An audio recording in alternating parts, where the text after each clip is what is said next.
Well, if you've been attending church for any length of time, this story is familiar to you. Technically, it's called Jesus' triumphal entry into Jerusalem, but we just call it Palm Sunday. Today is the gateway to Holy Week, sometimes called the Passion of Christ, really the last few days of Jesus' life on earth. But that comes later on this week. For today, we have Palm Sunday. And I am struck by Matthew's comment in the reading today that the whole city was in turmoil. Turmoil. We tried to portray some of that this morning in the Palm Parade with the two factions trying to drown each other out.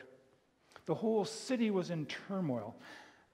When I try to get to the emotional heart of that, I come up with two feelings, joy and fear.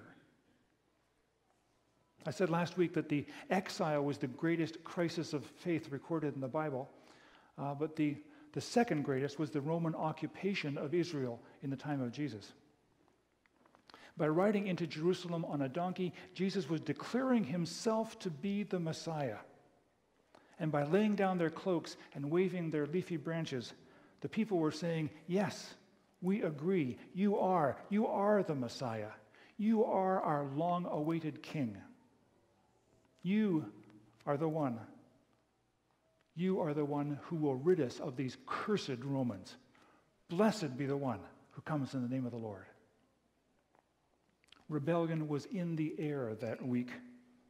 And as much as the thought of a successful rebellion brought joy to the hearts of many, so the knowledge that an attempted rebellion would be put down swiftly and brutally brought fear to the hearts of many others. And those people began to say openly, surely it would be better for one man to die than for a whole nation to be destroyed.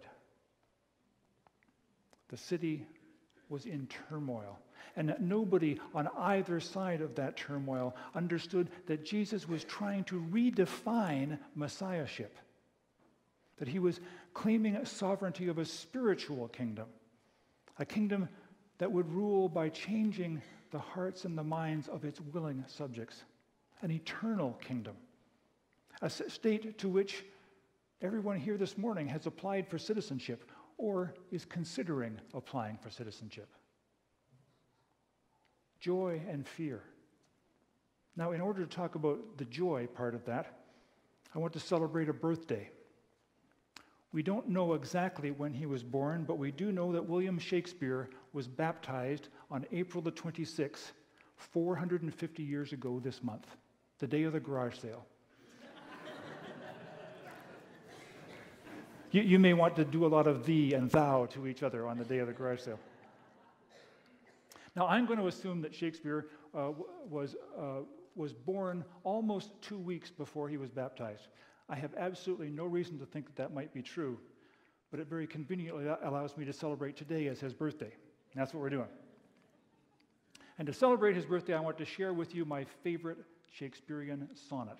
Now, old Will wrote more than 150 sonnets, and yes, I have read them all.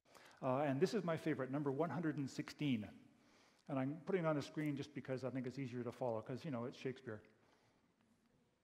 Let me not to the marriage of true minds admit impediments. Love is not love which alters when it alteration finds, or bends with the remover to remove. Oh no, it is an ever fixed mark that looks on tempests and is never shaken. It is the star to every wandering bark whose worth unknown, but although his height be taken. Love's not time's fool, though rosy lips and cheeks within his bending sickle's compass come. Love alters not with his brief hours and weeks, but bears it out even to the edge of doom. If this be error and upon me proved, I never writ, nor no man ever loved. Now, he's obviously talking about romantic love in that, but I think a lot of what he says is also true about God's love for us. Love is not love which alters when alteration finds, when something else changes. And God's love is like, God's love does not change. We change, our circumstances change, but God's love for us does not change. Later on, it is an ever fixed mark. It is the star to every wandering bark. bark is a ship or a boat. Of course, obviously here talking about the North Star, Polaris, with the only star in the sky that does not seem to move, to rotate. And sailors and other travelers have found their way home by following the North Star, by using that ever-fixed mark, that unchanging mark, to guide their lives and their journeys through life. And obviously, I believe that God's love is like that for us as well. And then towards the end, love alters not with time's brief hours and weeks, but bears it out even to the edge of doom. It is actually that phrase that I thought of this week thinking about Holy Week. Bears it out even to the edge of doom. We know that Jesus bore out God's love to the edge of doom and a little beyond as well. If any part of this poem moves you, you can understand the hope and the joy that was felt by those long ago palm branch wavers as they stood in the presence of the personification of God's love.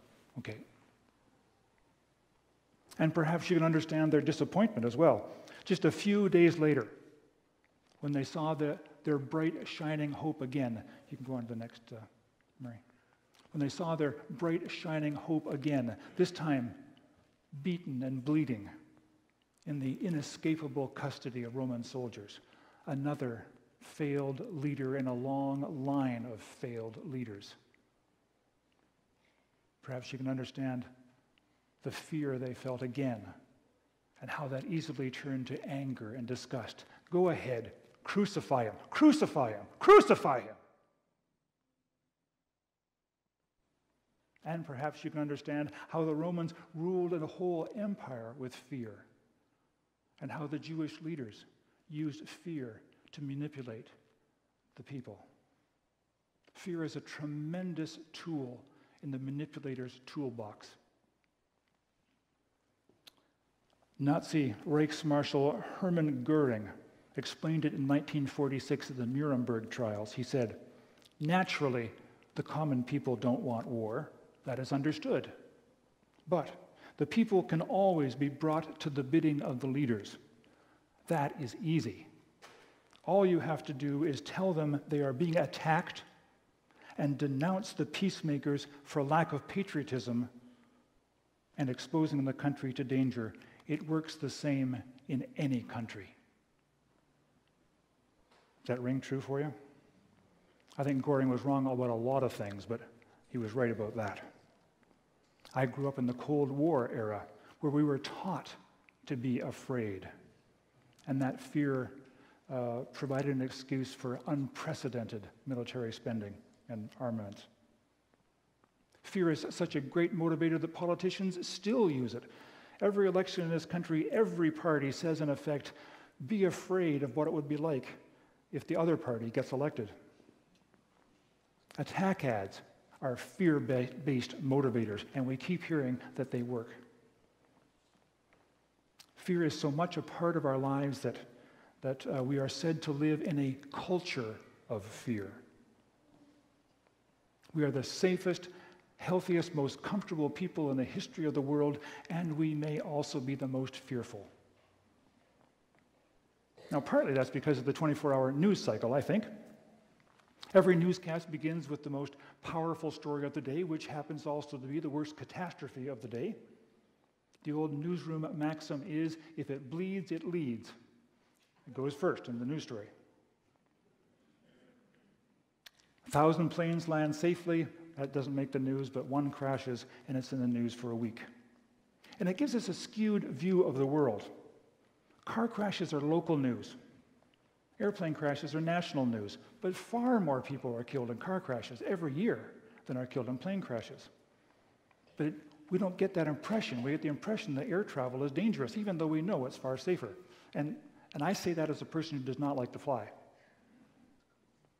Newscasts are competing for viewers. It's not a public service, it's a business. And they're competing for viewers, and fear attracts viewers. It works. Fear-based reporting makes the unusual seem commonplace. The one thing that we're all afraid of is the one who preys on children, the predator who goes after children, the stranger who abducts a child and abuses and then kills that child. It does happen, and it's horrible when it does. But the news and the detective shows make it seem like it happens a lot, and it doesn't. Hardly ever is a child abducted by a stranger.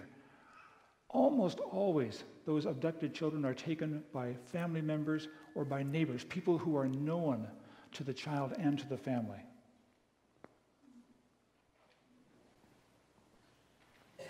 In the meantime, I hesitate to be friendly to a kid in the grocery store because I know that their parents, that kid's parents, doesn't want me to give that kid the impression that it's okay to talk to strangers. Have you had that experience where you hesitate in the grocery store? It could be part of the reason that young people are staying home in their 20s. We've been telling them for 20 years that it's dangerous out there in the world. And that the only safe place is here at home. They might have been listening. And now, of course, there are internet predators right in our homes. Children, be afraid. And I haven't even started on TV commercials. So, let's watch one. This is a commercial from 1950, 64 years old, and it's a minute long because that's how long commercials were in those days.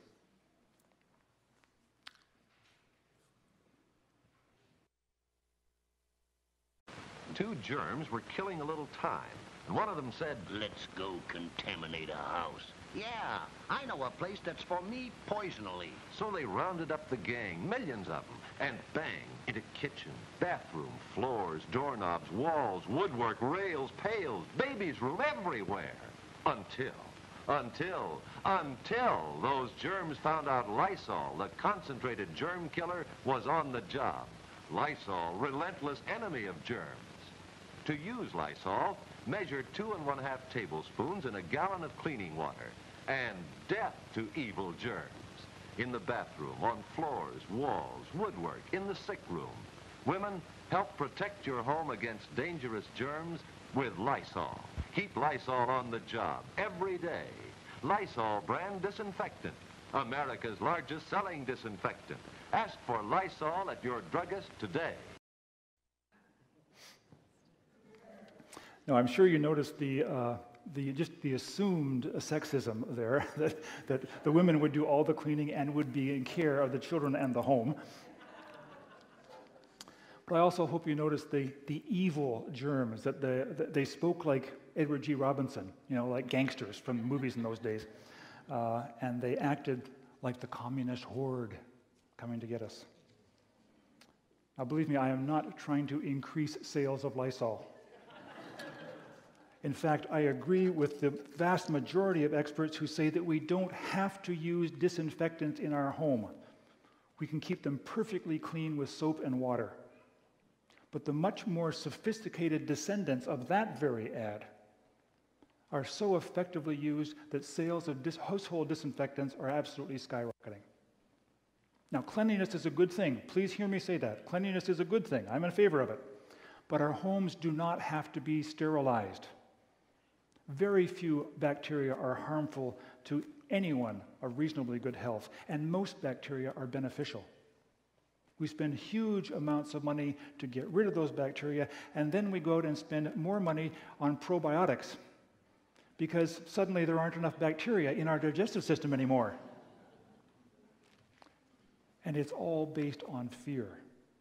Fear that has been created by the advertising industry, not reality. Now, as much as possible, I record TV shows ahead and watch them later so I can, click through all the commercials. But watch a few ads this week. You might be surprised how many of them are fear-based, use fear to motivate you to buy the product. So, the city in turmoil, joy, fear. Which are you going to choose? I promise you that if you choose to keep your eye on that ever-fixed mark, that is God's love, known to us in the life and death and resurrection of Jesus Christ, I promise you that you will know more joy than fear in your life. So, let us joyfully wave our palm branches this day. Let us sing and give our thanks to God. Amen.